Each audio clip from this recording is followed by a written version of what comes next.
नमस्कार. सर्वप्रथम मीडियामधून आलेले सर्व मित्रांचा मी अत्यंत आभारी आहे की आपण वेळात वेळ काढून इथे आलात, आम्हाला मान दिलात, हे मी कधीही विसरू शकणार नाही. मी जन्माला आलो, आई वडिलांना पाहिलं,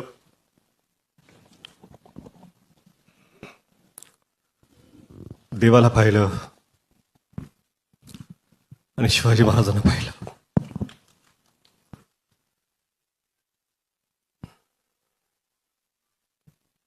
त्यावेळेसपासून महाराज काय आहेत आपल्याला सांगायची गरज नाही. आपण हे मराठी मातीत श्वास घेतो. शिवाजी महाराज आपण जगतो. लहान होतो, किल्ले बनवले,